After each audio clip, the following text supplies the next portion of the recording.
ఆమె యొక్క జటాజూటమే తుమ్మెదలు. అది ఎక్కడైతే చక్కగా అమరపడి ఉంటుందో అది అద్భుతమైనటువంటి సౌందర్యం కింద లెక్క కదా. కాబట్టి నీ మృదువైనటువంటి అవయవముల చేత ఏ దేహమైతే అతి సుందరమైన పుష్పమాలలాగా ఉన్నదో అటువంటి దివ్యమైన శరీరము అని అంటాడు.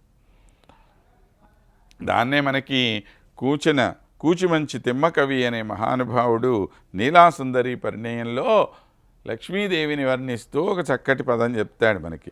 కమ్మని తెమ్మదెమ్మరలు గ్రమ్మగ నిమ్మగు తమ్మి మెడలో తుమ్మెద కొమ్మలెమ్మలను దూకొని నీటుగా పాట పాడగా కొమ్మని పువ్వు దేనియల గోరిమి నామెతలిచ్చి నిచ్చలున్ నెమ్మది నుండు పల్కడలి నెయ్యపు కూతురు మమ్ము బ్రూతన్.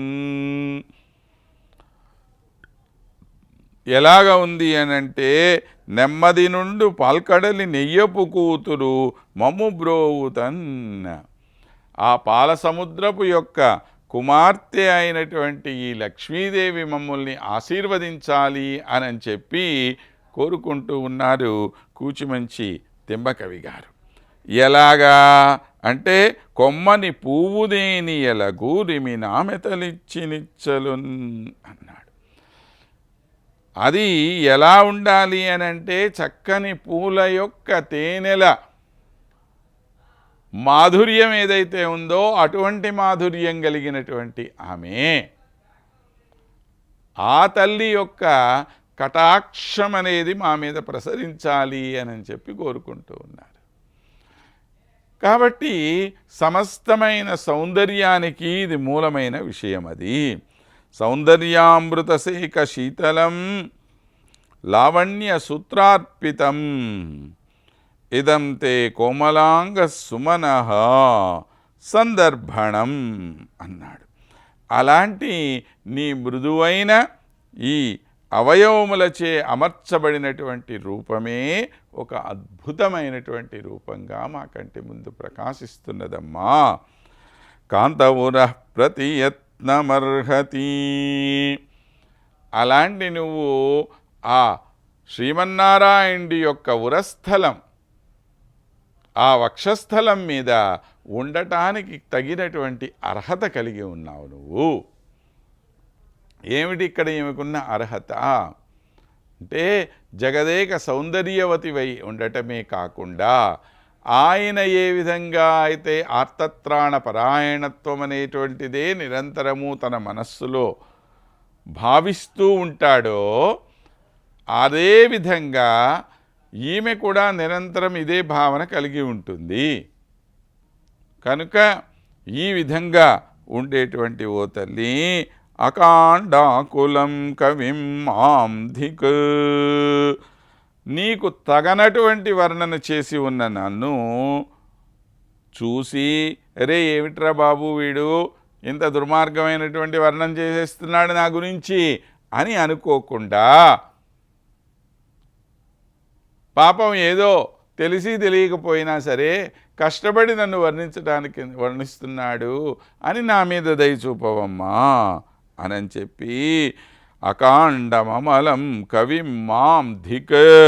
కాబట్టి కవి అయినటువంటి నన్ను నువ్వు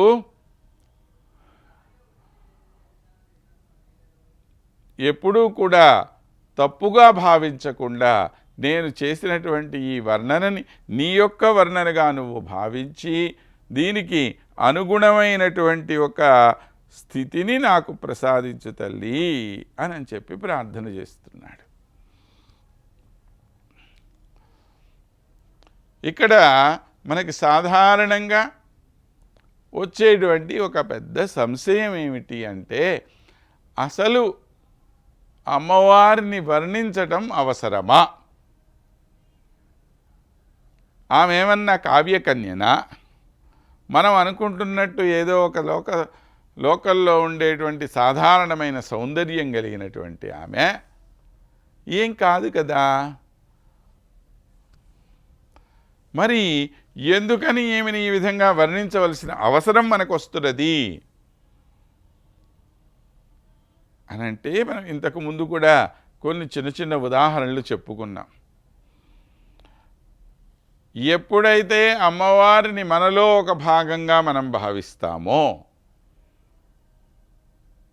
అప్పుడు మనం ఆమె చెంతకి ఎక్కువగా చేరుస్తాం.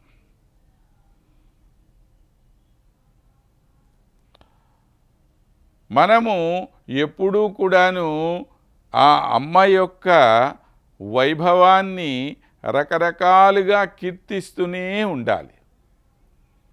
దానివల్ల కలిగే లాభం ఏమిటి అనంటే, మనకి తల్లి యొక్క స్వరూపము చక్కగా అవగతమవుతుంది.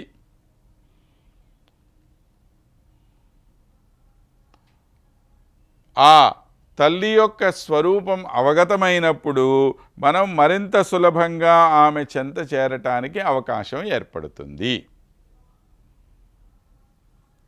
ఇది దీనిలో ఉండేటువంటి ఆంతర్యమంతా కూడా. అందుకనే లౌకికమైనటువంటి వర్ణనలు ఎన్నో చేస్తూ ఉంటాం మనం అమ్మవారి గురించి. దీనిలో వాస్తవం ఏమిటి అనంటే, ఎప్పుడూ కూడాను మనము